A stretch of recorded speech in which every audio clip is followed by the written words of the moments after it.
Good morning students. उम्मीद है आप सभी लोग अच्छे होंगे। मेरा नाम तंजील है और आपका मैं वेलकम करता हूं हमारे ओम साइंस क्लासेस के यूट्यूब चैनल में।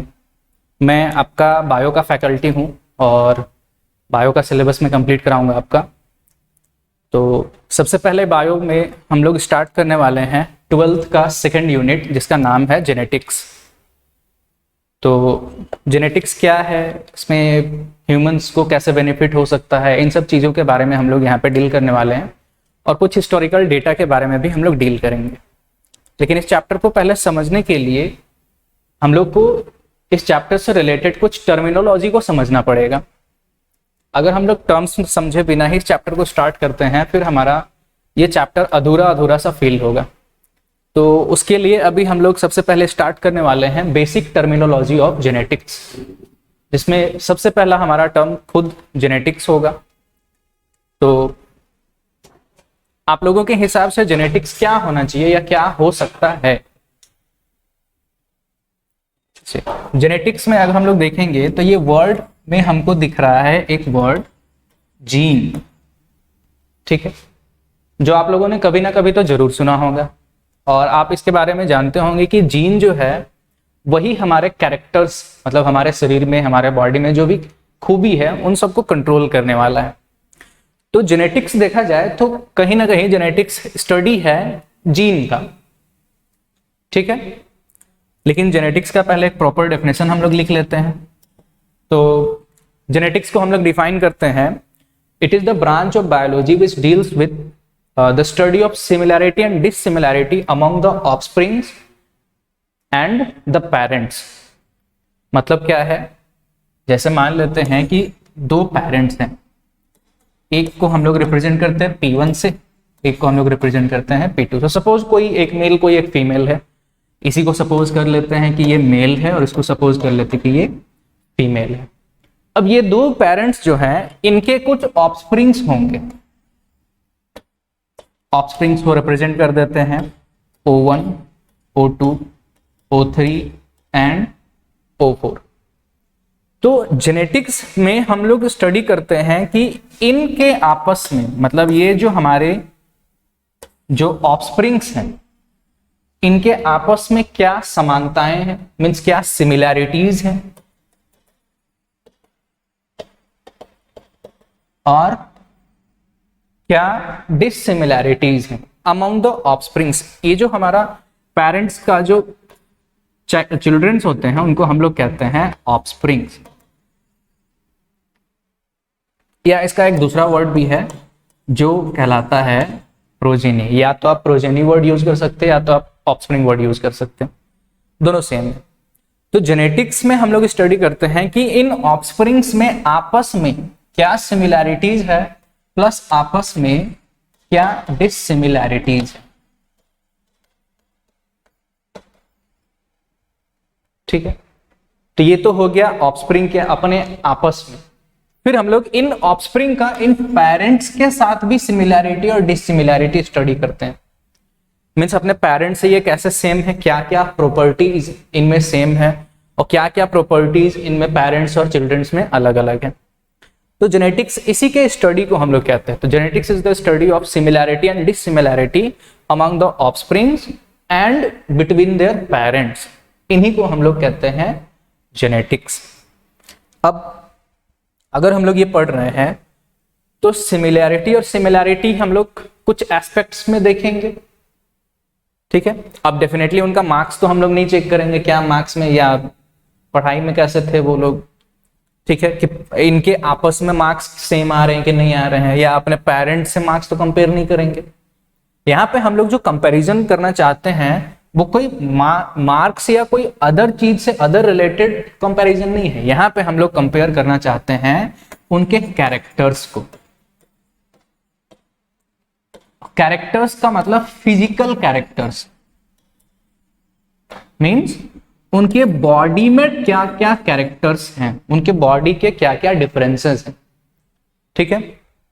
जैसे सपोज कर लेते हैं कि हमारा ऑफस्प्रिंग 1 जो है ये हाइट में टॉल है, हमारा ऑफस्प्रिंग 2 जो है ये भी टॉल है, और ऑफस्प्रिंग 3 जो है ये सपोज कर लेते हैं ये मीडियम हाइट का है, और लास्ट को हम लोग सपोज कर लेते हैं, जो लास्ट ऑफस्प्रिंग है इसको सपोज कर लेते हैं ये शॉर्ट हो गया। तो यहाँ पे अभी हम लोग किस चीज में कंपेयर कर रहे हैं, हमारा कंपैरिजन हो रहा है बॉडी के हाइट के बारे में, ठीक है। तो जेनेटिक्स में हम लोग किसी कैरेक्टर्स को सिलेक्ट करते हैं और उन कैरेक्टर्स का हम लोग सिमिलैरिटीज देखते हैं और डिसिमिलैरिटीज देखते हैं। जैसे फॉर एग्जांपल यहाँ पे मैंने जो अभी एग्जांपल्स लिखे हैं, इसमें ऑफस्प्रिंग 1 और ऑफस्प्रिंग 2 जो है दोनों टॉल है, तो ये दोनों हाइट के मामले में सिमिलर है, ठीक है। फिर ये जो थर्ड जो ऑफस्प्रिंग है वो मीडियम हाइट है, और जो लास्ट ऑफस्प्रिंग है वो हमारा शॉर्ट हाइट है। तो अब यहाँ पे दोनों हमको सिमिलैरिटी दिख रहा है, और इन दोनों का अगर इन दोनों के साथ देखेंगे हम लोग तो डिसिमिलैरिटीज दिख रहा है। तो जेनेटिक्स में यही चीज हम लोग पढ़ते हैं कि क्या सिमिलर है और क्या डिसिमिलर है।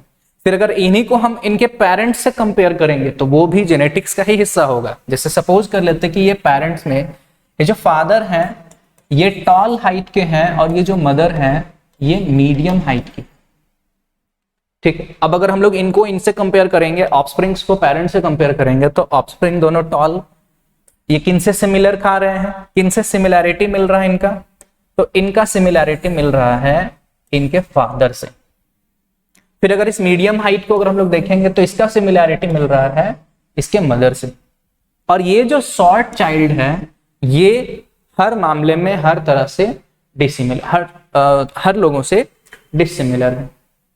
तो यही सिमिलैरिटी और डिसिमिलैरिटी का ही स्टडी को हम लोग कहते हैं जेनेटिक्स। उम्मीद है आप सभी को समझ में आया होगा कि जेनेटिक्स किसको कहते हैं, या जेनेटिक्स में हम लोग आगे पढ़ने क्या वाले हैं। तो जैसा कि मैंने बोला था वीडियो के शुरुआत में ही कि इस चैप्टर को समझने के लिए हम लोगों को बेसिक टर्म्स समझने पड़ेंगे पहले।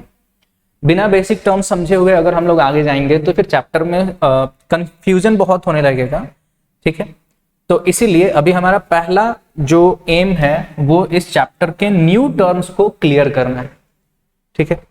ये आपको सुनने में नॉर्मल इंग्लिश के वर्ड्स ही लगेंगे, लेकिन इनका मीनिंग थोड़ा अलग होगा, ठीक है। हम लोग जेनेटिक्स के पॉइंट ऑफ व्यू से मीनिंग को समझेंगे। तो सबसे पहला हमारा यहाँ पे टॉपिक है वो है बेसिक टर्मिनोलॉजी।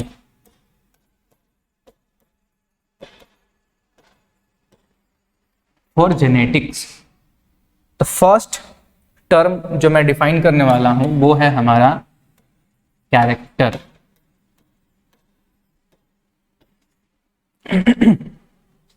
अब कैरेक्टर में हम लोग बिहेवियर से रिलेटेड बात नहीं करने वाले हैं, ठीक है। या कहते हैं रियल लाइफ में, आम जीवन में कहते हैं कि उसका कैरेक्टर ऐसा है वैसा है, वो कैरेक्टर्स के बारे में हम लोग बात नहीं करने वाले। यहाँ पे हमारा सोल ऑब्जेक्टिव है to study the physical character, means body character, ठीक है। अब बॉडी में आपका 3 चीज आ जाएगा।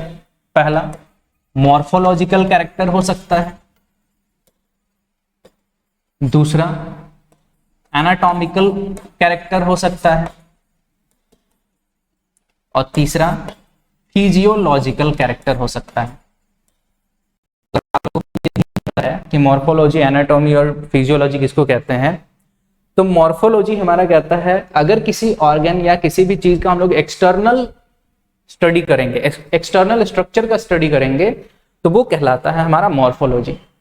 अगर हम उसको कट करके उसके अंदर का स्ट्रक्चर अगर हम लोग देख रहे हैं, इंटरनल स्ट्रक्चर का स्टडी कर रहे हैं, तो वो कहलाता है हमारा एनाटॉमी। और अगर उसका फंक्शनिंग के बारे में हम लोग बात करते हैं तो उस फंक्शनिंग को कहते हैं हम लोग फिजियोलॉजी।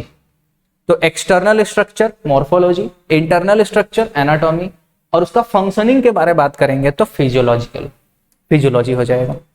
तो यहाँ पे हम लोग पढ़ने वाले, हमारा पहला टर्म है कैरेक्टर। तो कैरेक्टर का मीनिंग होता है any feature of a body. आप किसी के बॉडी के बारे में कुछ भी बताइए, जैसे वो उसका हाइट क्या है, उसका वेट क्या है, उसका कलर क्या है, उसका हेयर का टाइप क्या है, उसका आई कलर क्या है, ठीक है। तो ये सारा चीज आप जो उसके बॉडी, किसी के भी बॉडी के बारे में बता रहे हैं वो कहलाता है कैरेक्टर।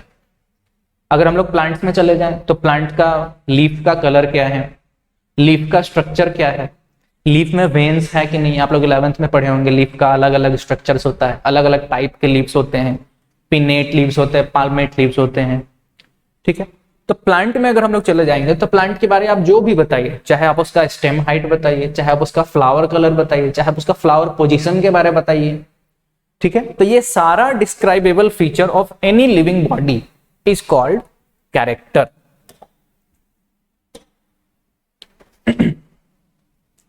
तो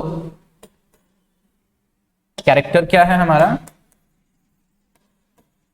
feature of a body of any living organism. किसी भी लिविंग ऑर्गेनिज्म के बारे में आप बॉडी के बारे जो भी बताएंगे वो कहलाएगा उसका कैरेक्टर। एग्जाम्पल के तौर पे अगर हम लोग लिखना चाहें, फॉर एग्जाम्पल, तो हमारा एग्जाम्पल में आएगा हाइट। प्लांट्स में पहले लिख लेते हैं हाइट ऑफ स्टेम। आप लोगों ने क्लास 10th में एक चैप्टर स्टडी किया होगा, उसका नाम था इसमें मेंडल के बारे में आप लोग पढ़े होंगे। ग्रेगर जॉन मेंडल का कुछ एक्सपेरिमेंट रिलेटेड वो चैप्टर था, उसमें आप लोग पढ़े होंगे स्टेम हाइट, ठीक है। वो जेनेटिक्स एंड इवोल्यूशन करके कुछ ऐसा चैप्टर था। खैर, तो हाइट ऑफ स्टेम ले लिए हम। फिर ले लेते हैं दूसरा कैरेक्टर हो गया हमारा फ्लावर कलर हो गया हमारा। फिर अगर हम लोग लेना चाहें और एग्जांपल्स, तो सीड का कलर हो गया, सीड का शेप हो गया, etcetera etcetera and etcetera. Leaf का स्ट्रक्चर भी लिख सकते हैं इसमें। फिर अगर एनिमल्स के बॉडी के बारे में अगर हम लोग लिखें, फॉर एग्जांपल हमारे अपने बॉडी के बारे में लिखते हैं, जैसे हमारे बॉडी में हो गया क्या, पहला ही एग्जांपल ले लेते हैं, same to same age plant. Body height, body weight, skin colour, skin type,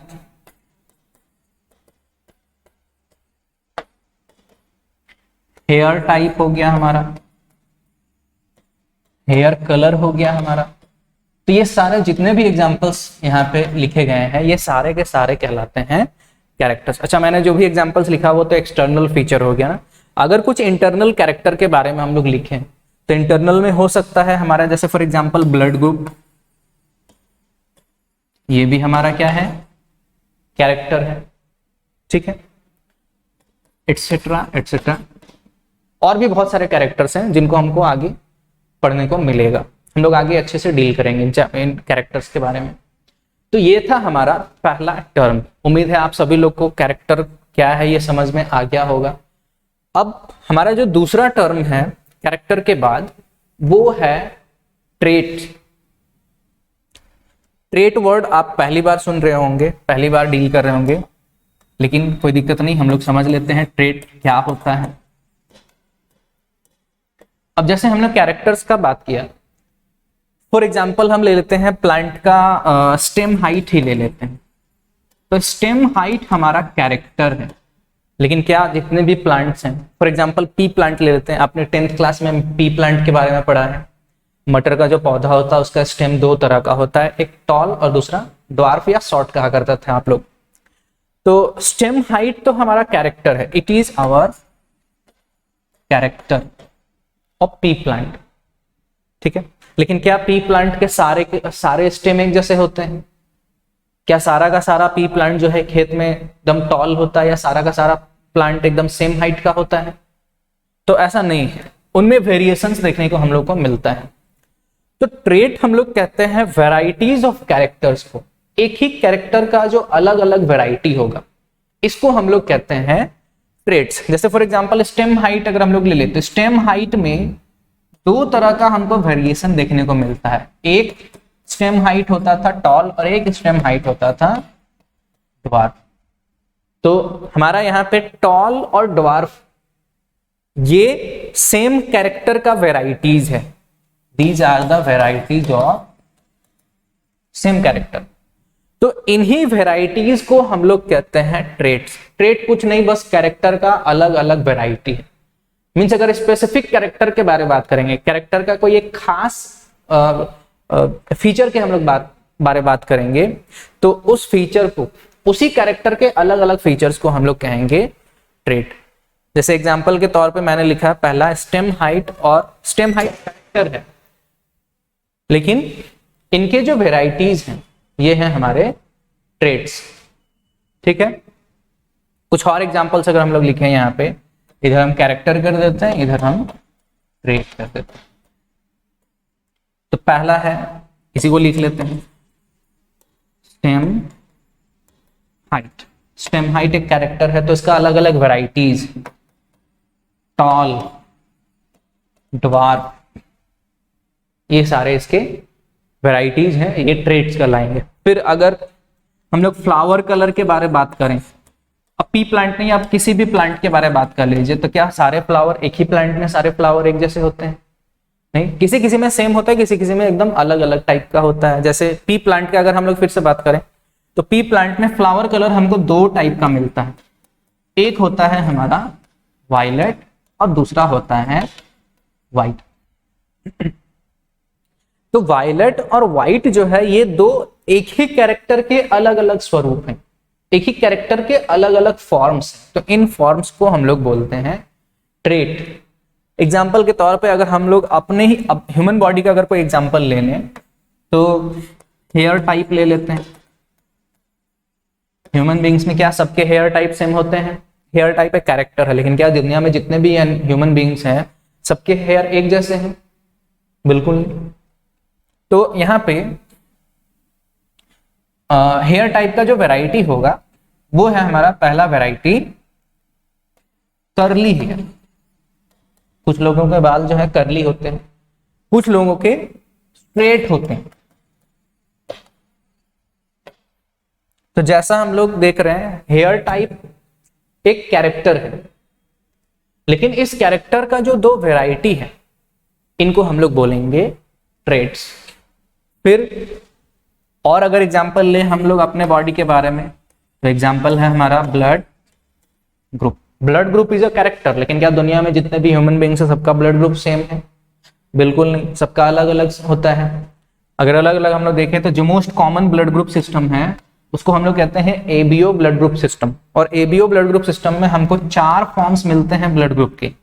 पहला है ए, दूसरा है बी, तीसरा है एबी और लास्ट है हमारा ओ। तो ब्लड ग्रुप कैरेक्टर है और इसका जो वैरायटी है उसको हम लोग बोलेंगे ट्रेट्स। ठीक है, तो ये था हमारा कैरेक्टर और ट्रेट। उम्मीद है सभी लोगों को समझ में आया होगा। किसी बॉडी का फीचर को हम लोग कैरेक्टर बोलेंगे, लेकिन वही फीचर सेम नहीं होता है, सब में अलग अलग फॉर्म्स होता है। तो वो जो अल्टरनेटिव फॉर्म्स है कैरेक्टर के उनको हम लोग कहेंगे ट्रेट। तो आप देख पा रहे हैं यहाँ पे राइट साइड में जो मैंने लिखा है वो ट्रेट्स है और जो लेफ्ट साइड में लिखा गया है वो कैरेक्टर का एग्जाम्पल है। चले, तो ये था हमारा दूसरा टर्म। अगर नहीं समझ में आया तो एक बार आप वीडियो को फिर से शुरू करके देख सकते हैं, उम्मीद है दोबारा समझ में आ जाएगा। लेकिन दूसरी बार देखने की जरूरत नहीं होगी अगर आप पहली बार अच्छे से ध्यान से वीडियो को देखें। चलिए आगे बढ़ते हैं। हमारा थर्ड टर्मिनोलॉजी जो है, थर्ड टर्म जो हम लोग पढ़ने वाले हैं वो है हमारा जीन। अब ये वर्ड चैप्टर के इंट्रोडक्शन में ही था। जीन, जेनेटिक्स जो वर्ड है इसी से मिलता जुलता, अगर इसी में हम लोग टिक्स जोड़ देंगे तो वही हो जाएगा genetics. Means study of similarity and dissimilarity between the characters. ठीक है, चलिए तो जीन समझते हैं क्या होता है जीन। तो देखिए, जीन जो है अगर शॉर्ट फॉर्म में अगर हम बताएं तो genes are the carriers of characters. मतलब हमारे बॉडी में जो भी कैरेक्टर्स होता है वो किसके बदौलत है, वो किसके चलते हैं, तो वो जीन के चलते हैं। ठीक है, जिस तरह के जीन होंगे बॉडी में उसी तरह के कैरेक्टर्स होंगे। जो प्लांट टॉल था उसमें टॉल टाइप वाला जीन था और जो प्लांट ड्वार्फ था उसमें वैसे जीन रहे होंगे जो ड्वार्फ कर रहे होंगे। तो अगर सिंपल सरल भाषा में अगर कहा जाए तो हम लोग कहते हैं gene is the carrier of character. Means यही कैरी करता है कैरेक्टर्स को। और यही कंट्रोल, यहाँ पे कैरियर के जगह में हम लोग कंट्रोलर भी लिख सकते हैं। Mean genes are the controller of characters, मतलब हमारे बॉडी में जितना भी कैरेक्टर है वो कौन कंट्रोल कर रहा है, तो वो कंट्रोल कर रहा है जीन। चलो अब थोड़ा सा डीपली समझते हैं कि आखिर ये जीन है क्या चीज। ठीक है, तो आप लोग समझते हैं सभी लोग कि डीएनए जो है हमारे बॉडी में, हर सेल में डीएनए प्रेजेंट है और ये डीएनए ही कंट्रोल करता है हमारे कैरेक्टर्स को। इस वजह से आप लोग बचपन से पढ़ते आए हैं, बचपन से नहीं मतलब जहां से भी बायोलॉजी मिला होगा, डीएनए का इंट्रोडक्शन हुआ होगा, वहां से आप लोग पढ़ते आए होंगे कि DNA is the genetic material. DNA is the genetic material. तो एक तरफ से हमें बतलाया जाता है कि जीन कैरियर होता है कैरेक्टर का, और एक तरफ कहा जाता है कि डीएनए जेनेटिक मटेरियल है जो कंट्रोल करता है हमारे कैरेक्टर्स को। तो दोनों में कौन सा सही है? टेक्निकली देखा जाए तो दोनों सही है, बस हमको इनके बीच में रिलेशन बताना पड़ेगा कि कौन, मतलब डीएनए जो है और जीन जो है एक दूसरे से कैसे रिलेटेड है। ठीक है, अब जैसे अगर आप लोग को बताएं हम कि हमारे सेल में, हर सेल में जो न्यूक्लियस है इसमें 46 क्रोमोसोम्स हैं। आप लोग पढ़े होंगे, क्लास 10th में भी पढ़े होंगे 46 क्रोमोसोम्स या 23 पेयर्स ऑफ क्रोमोसोम्स कहते हैं। तो 46 ना लिख के हम लोग यहाँ पे लिख देते हैं 23 पेयर्स। ठीक है, अब क्रोमोसोम किससे बनता है? तो क्रोमोसोम बनते हैं, आप लोग जानते हैं कि डीएनए जो है इसी तरह से कॉइल्ड स्ट्रक्चर बनाता है और यही बनता है हमारा एक्स शेप का स्ट्रक्चर जिनको हम लोग कहते हैं क्रोमोसोम। तो डीएनए ही बना रहा है क्रोमोसोम। अब अगर हमारे बॉडी में 46 क्रोमोसोम है, 46 क्रोमोसोम्स हर एक सेल में, तो हर एक सेल में कितना डीएनए स्ट्रैंड होगा, कितना डीएनए मॉलिक्यूल होगा? तो हमारे 46 क्रोमोसोम्स में होते हैं टोटल 46 डीएनए मॉलिक्यूल्स, क्योंकि एक डीएनए मॉलिक्यूल जो है एक क्रोमोसोम को फॉर्म करता है। एक डीएनए मॉलिक्यूल अगर सपोज करते इतना बड़ा अगर हम डीएनए मॉलिक्यूल लिए हैं, तो यही जो है कॉइल होके, पैक होके एक क्रोमोसोम का फॉर्मेशन करेगा। तो हम लोग कहते हैं कि हमारे सेल में 46 क्रोमोसोम है। 46 क्रोमोसोम कहने का मतलब हम लोग कह रहे हैं इनडायरेक्टली कि हमारे बॉडी में हर एक सेल में 46 डीएनए है। अब यहां तक आप लोग समझ गए कि 46 टाइप का डीएनए मॉलिक्यूल होता है हमारे बॉडी में, और इन्हीं 46 डीएनए मॉलिक्यूल्स का जिम्मेदारी है हमारे बॉडी में जितने भी कैरेक्टर्स हैं उनको कंट्रोल करने का। अब यहां तक भी आप लोगों को क्लियर हो गया होगा कि डीएनए ही कंट्रोल करता है हमारे कैरेक्टर्स को। लेकिन अगर हम ये सवाल पूछें कि क्या एक डीएनए मॉलिक्यूल एक कैरेक्टर को कंट्रोल करता है? क्वेश्चन रिपीट करते हैं, क्या एक डीएनए मॉलिक्यूल एक कैरेक्टर को कंट्रोल करेगा हमारे बॉडी में? अगर आप लोगों का आंसर हाँ है तो बिल्कुल आप गलत हैं, क्योंकि अगर ऐसा होता कि वन डीएनए मॉलिक्यूल अगर वन कैरेक्टर को कंट्रोल करता तो मैक्सिमम हमारे बॉडी में सिर्फ 46 कैरेक्टर्स ही हो पाते। हमारे बॉडी में 46 कैरेक्टर्स ही हो पाते। ठीक है, अब ये कहना कि हमारे बॉडी में सिर्फ 46 कैरेक्टर्स हैं, ये हमारे जो बॉडी है उसके लिए जायज नहीं है, क्योंकि हमारे बॉडी में बहुत सारे कैरेक्टर्स हैं, थाउजेंड्स ऑफ कैरेक्टर्स। अगर आप लिस्ट बनाने बैठोगे कितने कैरेक्टर्स हैं हमारे बॉडी में, तो सुबह से शाम हो जाएंगे, इतने सारे कैरेक्टर्स हैं। इसका मतलब ये है कि ये जो हम बात बोल रहे हैं कि एक डीएनए एक कैरेक्टर को कंट्रोल करेगा, ये कभी भी हो नहीं सकता, क्योंकि एक डीएनए से अगर एक कैरेक्टर कंट्रोल होता तो मैक्सिमम हम लोग को 46 कैरेक्टर्स ही होना चाहिए था हमारे बॉडी में, लेकिन उससे कहीं गुना ज्यादा है हमारे बॉडी में कैरेक्टर्स। इसका मतलब यह है कि एक डीएनए मॉलिक्यूल जो है वो डेफिनेटली मेनी कैरेक्टर्स को कंट्रोल कर रहा होगा, मल्टीपल कैरेक्टर्स को एक बार में कंट्रोल कर रहा होगा। Means one DNA must be controlling multiple characters at a time.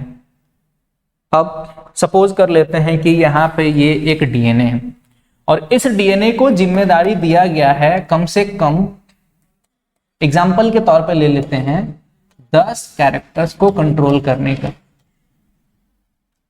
Same DNA, एक डीएनए मॉलिक्यूल है, इसको दिया गया है कंट्रोल करने का कैरेक्टर्स कितने का जिम्मेदारी, तो 10 कैरेक्टर को कंट्रोल करने का जिम्मेदारी दिया गया है। तो अगर एक डीएनए मॉलिक्यूल 10 कैरेक्टर कंट्रोल कर रहा है, इसका मतलब ये होगा कि इस डीएनए का छोटा छोटा सेगमेंट्स होगा, या मतलब ये डीएनए जो है छोटे छोटे सेगमेंट्स में बटा होगा जो कैरेक्टर को कंट्रोल कर रहा होगा।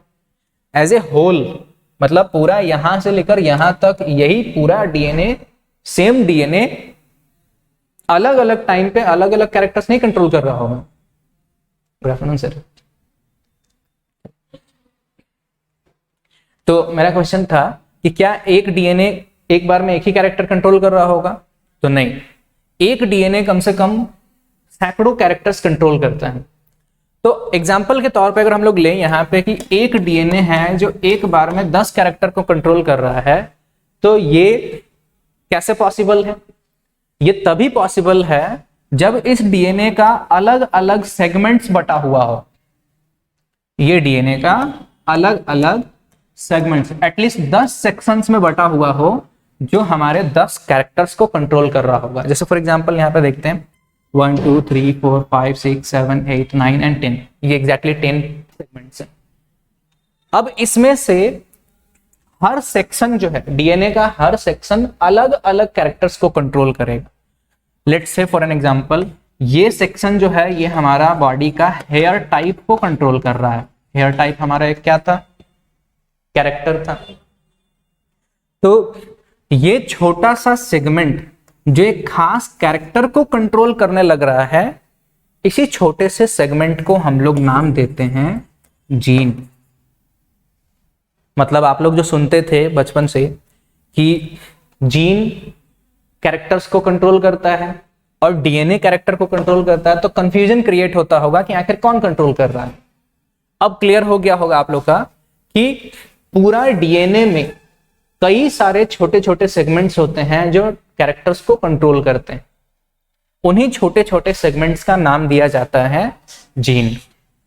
तो जितने सारे कैरेक्टर्स होंगे हमारे बॉडी में उतने जीन्स होंगे। जैसे इस एग्जांपल में जो मैंने लिया है, यहाँ पे एक डीएनए में कम से कम 10 कैरेक्टर है। इसका मतलब यह है कि इसमें कम से कम 10 जीन्स होने चाहिए, और है भी। सपोज हम लोग यहाँ पे नाम लिख देते हैं, नंबरिंग कर देते हैं। ये पहला जीन है हमारा, ये दूसरा है, ये तीसरा है, ये चौथा है,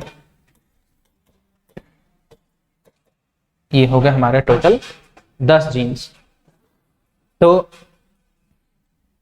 इस डीएनए में 10 जीन्स हैं। अब इतना भी कम जीन नहीं होता है किसी भी डीएनए में, इससे कहीं ज्यादा ही होता है। जैसे एग्जांपल के तौर पे अगर हम अपने बॉडी के बारे में बात करें, तो हमारा जो फर्स्ट क्रोमोसोम है उसमें सबसे ज्यादा जीन्स है, ठीक है। उसमें है 2968 जीन्स अप्रोक्सीमेटली। तो मैंने यहाँ पे एग्जाम्पल के लिए एक डीएनए में 10 जीन समझाया है। समझाने के लिए मैंने एग्जाम्पल लिया था 10 कैरेक्टर, लेकिन ऐसा नहीं कि किसी डीएनए में किसी क्रोमोसोम में सिर्फ 10 ही कैरेक्टर होगा या सिर्फ 10 ही जीन होगा। हो भी सकता है अगर कोई छोटा क्रोमोसोम होगा। लेकिन अगर हम ह्यूमन बॉडी के बारे में बात करें, तो हमारा जो फर्स्ट क्रोमोसोम है इसमें हम लोग को मिलता है 2968 जीन्स। मीन्स एक बड़ा सा डीएनए है, और इस डीएनए में कितने सेक्शंस बटे हुए हैं फर्स्ट क्रोमोसोम के? तो 2968 जीन्स। ये है हमारा फर्स्ट क्रोमोसोम का नंबर ऑफ जीन्स।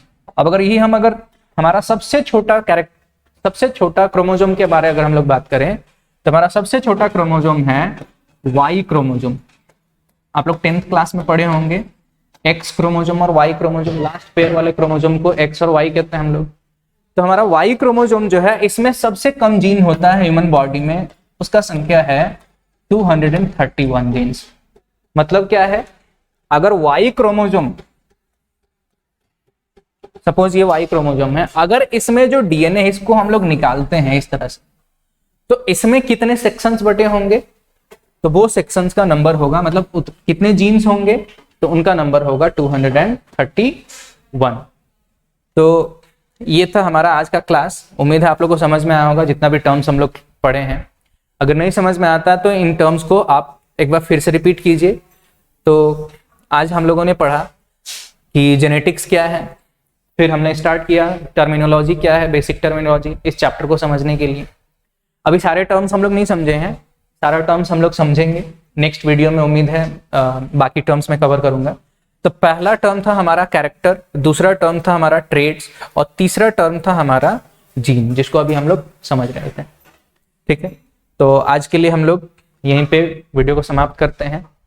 ठीक है।